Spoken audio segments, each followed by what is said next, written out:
बिस्मिल्लाहिर्रहमानिर्रहीम। ये कहानी है एक छोटे से शहर के लड़के अयान की। अयान 19 साल का था। नमाज कभी पढ़ता, कभी छोड़ देता। रोज़ा भी बस घर वालों के कहने पर रखता था। उसके लिए रमज़ान सिर्फ इफ्तार, पकौड़े और देर रात मोबाइल चलाने का नाम था।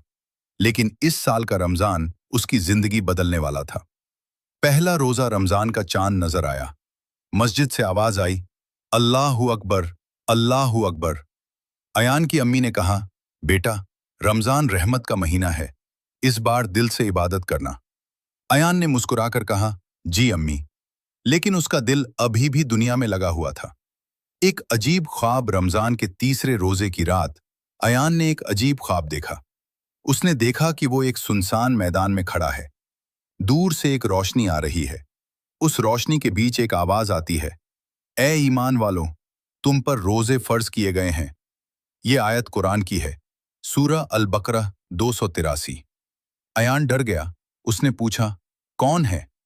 आवाज आई, रमजान सिर्फ भूख और प्यास का नाम नहीं, ये रूह को जिंदा करने का महीना है।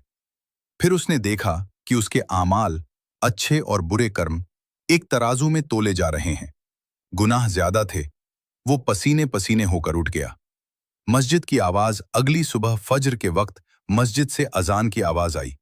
अयान ने पहली बार दिल से सोचा, या अल्लाह, अगर ये सच में मौका है तो मुझे हिदायत दे दे। वो उठकर मस्जिद चला गया। वहां इमाम साहब ने बयान में कहा, रमजान वो मेहमान है जो हर साल आता है, लेकिन पता नहीं कौन सा रमजान आखिरी हो। ये अल्फाज सीधे अयान के दिल में उतर गए। बदलाव की शुरुआत उस दिन के बाद अयान ने 5 वक्त की नमाज शुरू की, रोज कुरान की तिलावत की, घर वालों के साथ इफ्तार में मदद की, गरीबों को खाना बांटना शुरू किया। हर रात तरावीह में खड़ा होता और चुपके से रोता। एक रात उसने दुआ की, या अल्लाह, मुझे ऐसा बना दे कि जब तू मुझे बुलाए तो तू मुझसे राजी हो। लैलतुल कद्र आखिरी अशरा चल रहा था। मस्जिद में एतिकाफ का माहौल था। अयान भी पहली बार एतिकाफ में बैठ गया। 21वीं रात थी। मस्जिद में रोशनी, सुकून और अजीब सा नूर था। इमाम ने कहा, शायद ये लैलतुल कद्र हो, जो 1000 महीनों से बेहतर है। अयान सजदे में गिर गया। उसकी आंखों से आंसू रुक नहीं रहे थे। या अल्लाह, मुझे माफ कर दे, मेरी पुरानी जिंदगी माफ कर दे। उस वक्त उसने दिल में एक अजीब सुकून महसूस किया, जैसे अल्लाह ने उसकी बात सुन ली हो। ईद की सुबह चांद रात आई। इस बार अयान के लिए ईद सिर्फ नए कपड़े नहीं थी।